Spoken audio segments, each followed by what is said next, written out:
One ball remaining. Steve Waugh on 98. Hussain walking very slowly back to first slip. Back goes the man at point from Silly Point. So Richard Dawson, he might make history here. He might be the man that's hit the two with the final ball.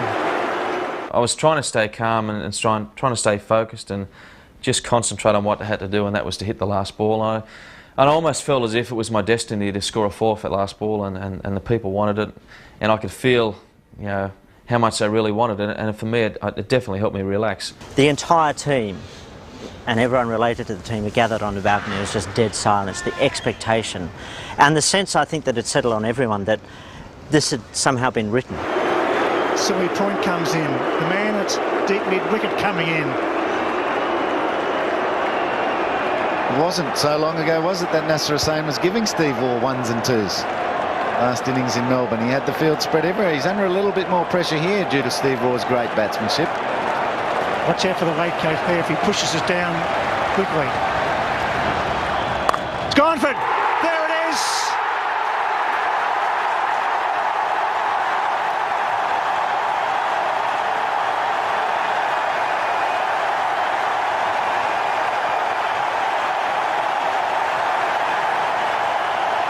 Great moment in the history of Australian Test cricket.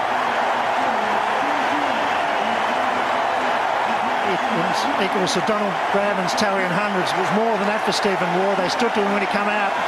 They're standing when he's going off, and he's not out. Not out 102. What a moment.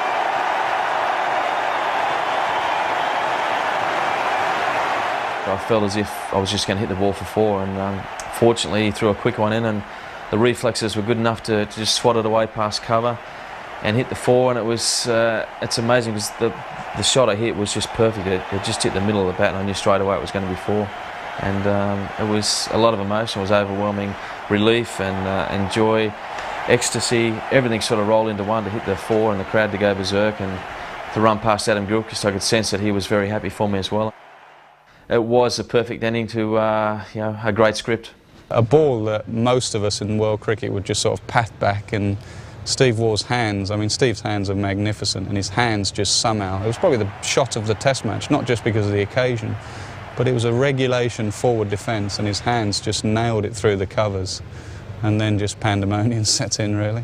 Just wanted to pick him up and hold him up like a trophy and just sort of parade him around. That's what I wanted to do, but I think I ran down for a high five. He pulled out of that, and then I ran back and wanted to give him a big hug, but he was a bit too cool for that as well. So I don't know, I just told him he's an absolute champion, an absolute legend, and he was just soaking it all in. I didn't want to walk off the field, I know that.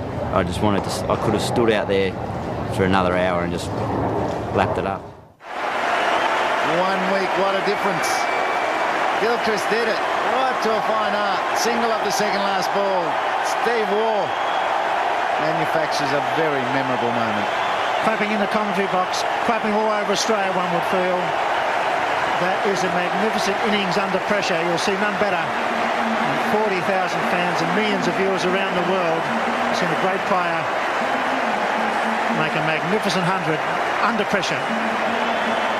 But the noise was just deafening, and it continued. And as I walked off, Gilly was very happy. He came up to me and put his arm around me and said it was fantastic, or words to that effect, and it was great to be with you and to help you out.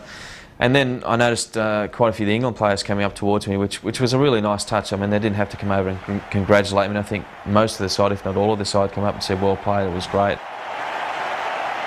I went over to shake his hand, and I thought about saying something really, you know, deep and meaningful, like, you know, I said it to him after the Test match about how, you know, how he got the utmost respect of our team and all that. So in the end, I just shook his hand and said, well done. It was quite awesome. We were sort of taken aback a little bit, and I told our boys who were walking off to the other dressing room, I just told them, look, come over here. This has been, it's not been our moment, but it's been a fantastic moment. Make sure you applaud this bloke all the way in.